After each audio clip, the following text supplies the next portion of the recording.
Well, upstairs in the barn here, and working on an idea. I thought I'd come out here and just see if this would be a good idea or not. I'm not sure yet. Thinking about making a area where I could record videos up here, sort of a, the born again barbarian church. Yeah.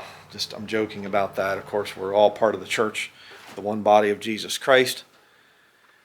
But you know what I'm saying. My church building, I'm being a little sarcastic here. Not a multi-million-dollar 501c3 structure that the government can tell me what to do. No, but so I don't know. I'm just kind of looking and saying what would be a good backdrop. Where do I have the best lighting? Up here. Should I even do this? Is it going to be too cold during the winter or whatever? Back there, I have all those windows back in the south side of the barn. I'll walk back that way. So, but as I'm out here thinking about this, I got a letter in the mail asking about, it's a letter from Iowa, my wife's home state, and they were asking about another ministry that they watch, that they have ads on their videos, and they said they contacted them and they said, we're a little troubled by the fact that you have these ads, and they said, we don't know how to get rid of those ads. And so, they said, could you make a video on this? Okay, that's what I'm doing right now. I do read every letter that comes in to the ministry post office. If you want the address for it, it's down in the description box down below the video. You just go down there and click more or whatever, and it'll go down and it'll show you the ministry address and give you instructions on how to send a letter and whatever else. I don't have an email because I was getting hundreds of emails a day and I couldn't handle that many. But I read every letter that comes in and I save the letters, okay? And I will answer them as quickly as I can. Not always through the mail, but I definitely will answer them in video.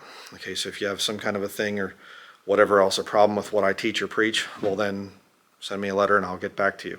I can make a video about it. But the question is, how do you not have ads on YouTube? How can you make it that your channel's ad-free? Well, it's in the settings and things, and you can just go into there, and I don't know if this other ministry, I don't know who they are, I don't know if they were lying to the people that wrote the letter to me, and they actually are monetized and they don't want to admit to it. I have no idea, I don't know. It could be that they just are ignorant about the thing of monetization and ad revenue and all that other stuff. Maybe they never heard arguments against it. I have no idea. So I can't judge perfectly on that situation. But what I can say is it would be in your settings. And there are times, make sure your channel's not monetized, make sure that there's no AdSense type of stuff. And you have to get somebody to advise you on that. If you're curious about that, you can look up videos, how-to videos and everything, how to make sure my videos are ad-free. But there are times when if you have like music or something, sometimes YouTube will come in and they'll either take your channel or your video down or the audio down or whatever, or they'll just put ads on your videos. I've had that happen a couple times to me because of music I've used in some of my documentaries I brought out. And I've had to explain to YouTube, no, I actually own the rights to use this royalty-free music. I bought it, but the company I bought it from sold out to another company, so now my license isn't quite as valid and all this other stuff. What a pain. But I fight ads on my channel because I don't believe it's right to take money from the lost world for doing ministry videos. That's a conviction I have, and I will always have that conviction. Even though a lot of people have tried to get me to add or monetize my channel, no, not going to do it. King James Video Ministries, if you don't know, started out in 2007. I started making DVDs. I was preaching in church buildings down in Pennsylvania, where I'm from, and I started putting together a lot of DVDs, and I was selling the DVDs. And then my older brother actually told me about YouTube, and he said, you might want to check it out. Not because he wanted me to do ministry stuff. We don't agree on a lot of things about the gospel and salvation and whatnot. He's a sort of a modern charismatic type, but I won't get into that whole thing. But I got on YouTube and I started posting logging videos of me logging and some fishing videos. And then I thought, you know what, I'm just going to try to make a salvation message or, put out a couple videos and things. And the channel started growing because of that. And the Lord kind of prompted me and said, start lay off the DVD thing and start going more with, actual videos that people can watch for free. And I was thinking, this doesn't really make much sense. I'm used to the kind of work where, if you want to make money, you work hard. Okay. If I was going to be up here, let's just say I want to make money from this upstairs here, well, I should go through and I should sell some of the stuff to antique dealers or whatever else. There's an old planer over here. I'll spin around slowly so I don't make people sick. But there's an old planer right there. You can see it right there. And that way, bend my arm back this way. And I could fix that up and get it working, and I could plane some boards and I could make some things and whatever. That's always been how I make money. And so going on YouTube, it was sort of a, Lord, can I really trust this as a way to make a living? And I was a single guy at the time, so I didn't have a wife and son to take care of. And it was kind of a, do that. I want the truth to come out and put it out freely. Okay, and so I went from producing DVDs all completely myself. I mean, I had the printer to print make the DVD, print it on the DVD. In other words, I had printable DVDs. I would print the covers for the DVDs. I'd put them in to the plastic cases, and I did everything. Shrink wrapped everything. Burned the DVDs, copied them. I still have the tower thing that you can make, 10 DVDs at a time. Still have all my old equipment from when I was doing DVDs. And back then, DVDs were still a thing. Now it's just everybody does the streaming stuff online type of things or whatever. If you want to rent a movie, you go with Netflix. You don't go down to Blockbuster Video or something. I don't even think they're in business anymore. But, so my channel started out giving out things for free.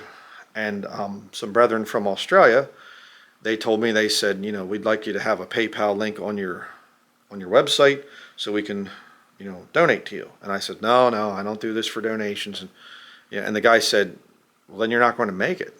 You need to have an income. You need to have some way that not only, to make a living doing this, but then you're robbing us of a blessing if we can't donate to you. And he said, we can't make the videos that you're making. You're doing a really good job at that. So give us a way that we can finance what you're doing so that we can get rewards, at the judgment seat of Christ. Well, I never thought of that. I'm just going to, be a total hermit, and I'll not have any money and whatever else. And that was my original plan, honestly. And so, okay, and people started to donate. I thought, okay, this is good. This is nice. I don't have to do all the labor of making DVDs, and I can put this stuff out for free. And so it's led to some challenging things, because for me and my brain, I was raised with the mindset of, if you don't have enough money for something, work harder, and then you'll get the money. That makes sense. And but what happened a lot of times is I would actually, if I start having financial problems, and I would work really hard to try to make up for that and show people that, hey, I'm worthy. I'm laboring in the word and doctrine here.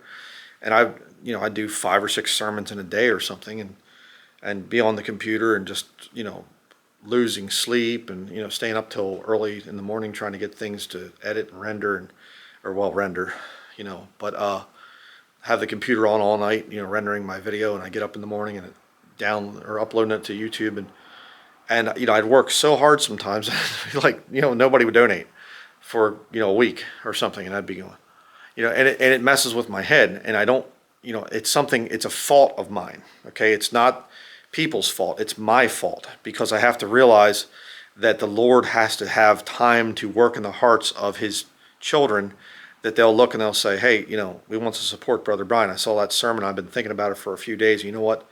I need to donate to him and, whatever, help support that ministry to keep him going so he can continue the work that he's doing, the very important work for the Lord. And then they donate and, whatever. Yes, that is a toilet seat if you've seen the thing. I don't know why they put it up there. I didn't put a toilet seat up there. So, tremendous backdrop. I know. I should have a multi-million-dollar church building with fake plants in it and, a gold fringe military ensign flag, to show that I'm 501c3 and all that good stuff. But I'm so sorry. I come out here with my flannel on and my beard isn't perfectly trimmed, and I don't wear the little, if you know me for a long time, then this is what I do. I'm a common man, simple man, upstairs in my barn talking about ministry stuff. But getting back to what I was saying there, you know, it's a problem that I have, and I have to wait on the Lord. And the thing of patience is not one of my stronger virtues. And so, you know, right now, just to give you an example, I had an electrician come. He's actually right down the road from where we live here. I was born and raised in the area. I actually knew the guy that owned this and built this place. And I'm going to have him come, and there's a bunch of things that need to be done. There's some old glass fuse things for the 220 volt, which I'll be using eventually if I can I want to get another wood lathe. So there's some old glass fuses there instead of the more modern circuit breaker type. And he said, yeah, they're not really legal anymore. He said, you can keep it here because it's grandfathered in, but he said, you'd probably be better off just changing that. And I said, yeah, I'd like to. I don't even know if it works. So he's going to do that. He's going to be disconnecting the old lathe, the metal lathe, so I can sell that. And also the whole front part of the garage there needs new lighting. And he said, I'll work up what that's going to cost and everything. And we discussed everything. There's a bunch of other stuff too. He has to disconnect all the other outbuildings on this property and a bunch of other wiring stuff and whatever. Well, he got back to me and he said it's going to be in the mid 2000 range. And I thought, well, just adding it up. And he went over all the itemized stuff. And yeah, okay, that's fair. It's not, out of hand or anything. But, and I'm thinking, okay, mid 2000s, all right, and my Ford Crown Victoria, the police interceptor car that I have that I bought off of eBay for cheap. That's why you buy a police interceptor, they don't need it anymore and they sell it cheap. It's having problems again. Cars with computers, some of you just say, oh, just get a scanner, Brother Brian. And I don't want to buy a scanner, okay? I like old vehicles that don't need scanners, all right? And that's been kind of another thing, trying to get older vehicles that I can actually work on. But now the car it's not running correctly again. It kind of sputters and that check engine light comes on and things. It'll drive just fine, and then it starts, kind of stutters like, and then, so, and don't bother, brother, it's probably this or it's probably that. I've checked all the easy things to check, and it's not anything easy, so it's some stupid computer thing again. Getting close to getting rid of that car. They're usually normally very reliable, but this one's kind of getting on my nerves. So car bill, electric bill, also have property tax to pay, which you know how that goes. That's very expensive.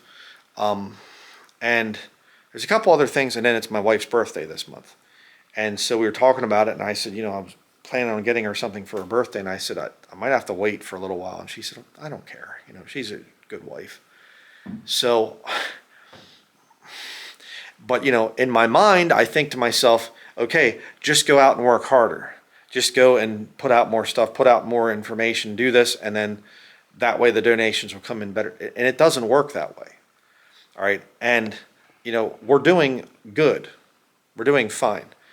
And, we pay bills and whatever else. I don't know if I said it earlier, but we just got back from shopping at the grocery store, and we didn't buy a huge amount, but it was hundreds of dollars, food that can last us, 2 weeks, basically.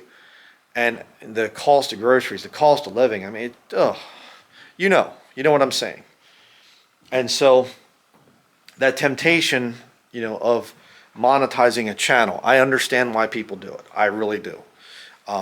You kind of start to think, well, I better do this thing. And it's not right. It just isn't right. And the Bible says that the just shall live by faith. And I want to be just. I want to earn rewards at the judgment seat of Christ. And to take money from the lost world, I'm just not doing it.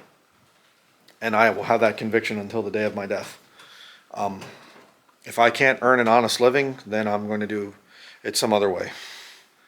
And so that's how this ministry works. Just to explain it again, and to sometimes I get really frustrated, and sometimes I get kind of a little bit, people say, oh, Denlinger's a grifter or something. No, I have to bring up the thing of people not donating to the ministry, just simply because it really bothers me sometimes. And I get I get frustrated when I have a number of bills that I see coming and I think, oh, great, and I realize people look at my channel and they say, man, 105,000 subscribers, he must be making a huge amount with ad revenue. I don't get ad revenue.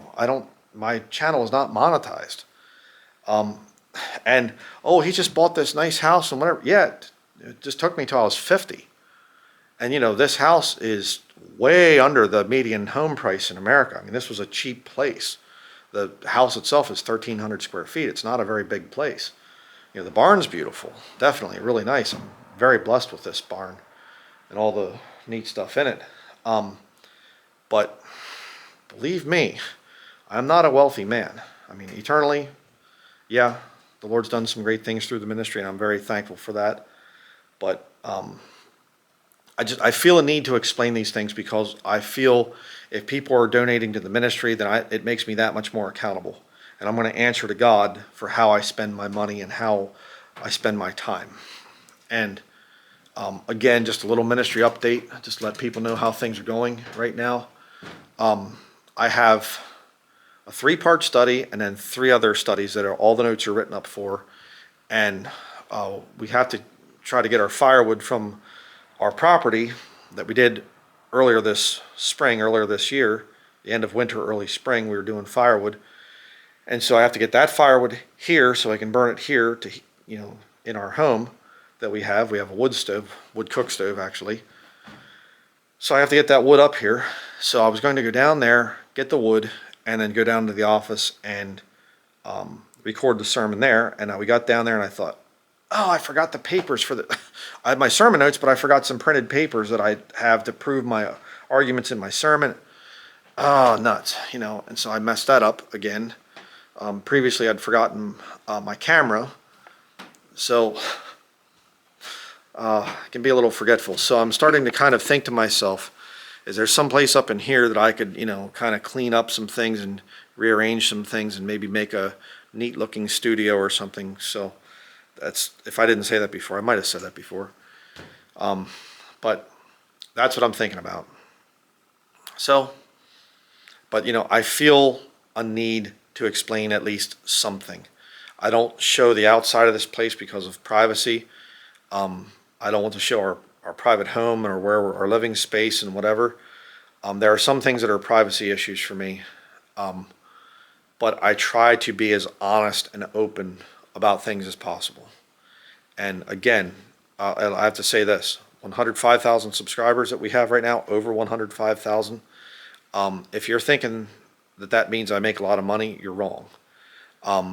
We don't even have, I don't keep a record of everybody that donates to the ministry, but just seeing, there's so-and-so, and a lot of you that have been very faithful over the years, that you see the value of King James Video Ministries and you've donated to us. Thank you. I can't say thank you enough to you. Prayers obviously are far more important, but the donations keep me in the ministry, keep me on the front lines fighting for the body of Christ, putting out information that no other preacher is putting out. I have to say that because it frustrates me. I wish they would say things, but they don't. They keep their mouth shut. They're too worried about their buildings, and I've had them tell me that to my face. So I'm not just saying that. I'm not just making that up. But out of 105,000 subscribers, like I said, I don't make a list, but just recognizing people, I don't even think we have 500 unique people donating to the ministry. Nowhere near 1,000 different people donating to the ministry, which means that it's less than 1%. It's some percentage of 1% that actually donates to the ministry. So, which again is a little bit hard for my brain to calculate. I hear these guys, I get compared to Kenneth Copeland or something. I've had people compare me, and I think, guy's buying a $27 million jet, private jet. Man, I couldn't afford $1 million jet. I couldn't afford a $200,000 jet.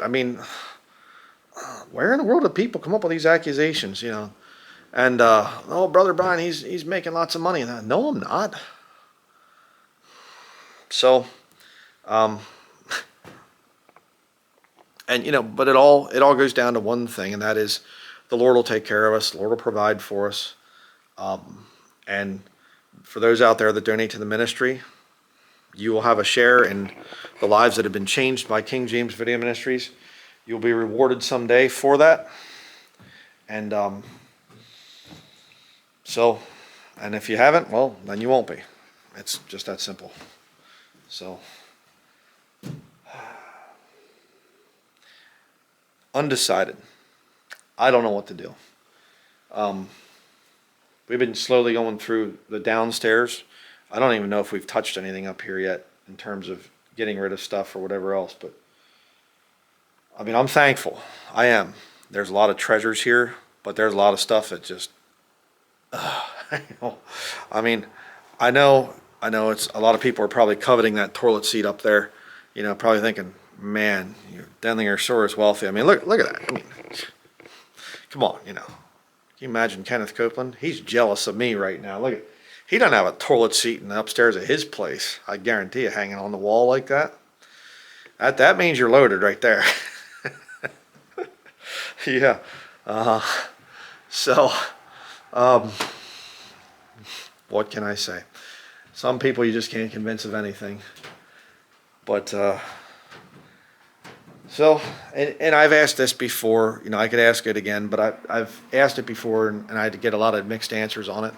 And that is, what do people prefer more? Do you prefer outdoor sermons? Do you prefer indoor sermons, like with the bookshelf behind me? Should I make some kind of a new studio type of a thing?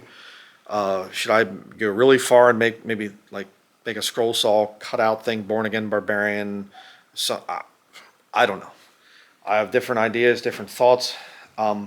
I think most of my viewers are more concerned with content than they are with the, backdrop and special effects and special music, and what you just want the truth that I'm bringing out, and which I appreciate that. So it's kind of I don't mind one way or the other. But I always want to do my best for the body of Christ.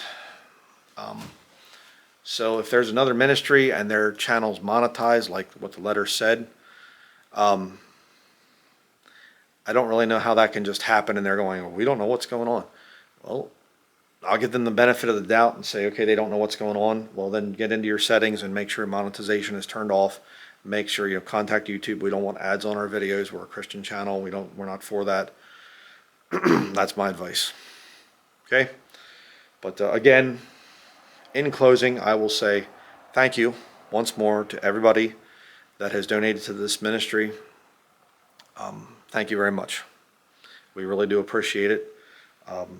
Heaven is going to be where we'll get to meet, and I'll be able to say, meet you in person. I don't know if I'm ever going to be able to go and travel and speak at public places or something like that. I keep that open as an option, but right now, it's not financially possible. I just have to say that. A lot of people, I know somebody said the one time, sorry I'm ranting here today, but somebody said the one time, I wish that you could have a Bible publishing company. And I thought, man, making my own King James Bibles, boy, that'd be a dream. Be able to print my own, and I'd love to be able to have, leather covers with brass hinges and things, and, like the really old ones with them, like the embossed, the look, of like carved wooden covers or something, just make beautiful heirloom King James Bibles. That would be amazing. Good thick paper that doesn't fold every time you close the cover, and the best Cambridge text, and just that'd be so neat. But that's never going to happen. I don't have the money for that. I'd love to be able to hire people and have people take over the videos and have somebody that I could just write, a book and whatever, and they can take it and format everything and do all the stuff for me, and just, okay, when's the next one coming out, like a publisher or something. Because if you don't know this, again, I have to say this too, the thing of the book publishing, my book that I have, The Godhead Doctrine, I make 90 cents for each copy. So Lulu, my publisher, and Amazon.com, they take 90% of that book. And I was planning actually have the materials to print my own little paperback books that I would print myself. There's just no way. Right now, we're just, what would be called understaffed. I mean, it's me. And my wife helps out sometimes. My son helps out sometimes. but there's no way I can do some kind of a major global outreach type of a thing. So that's why I do what I do. And I thank you out there to those that support this. But that's going to be it. I need to get down the stairs. I need to if you saw the video from yesterday, our ambulance is packed full of wood right now. And so I need to get down there and get this video edited, rendered, and uploaded. And I need to get that wood unloaded so we can get ready for winter. We're still not quite there yet. We have a bunch of things to do.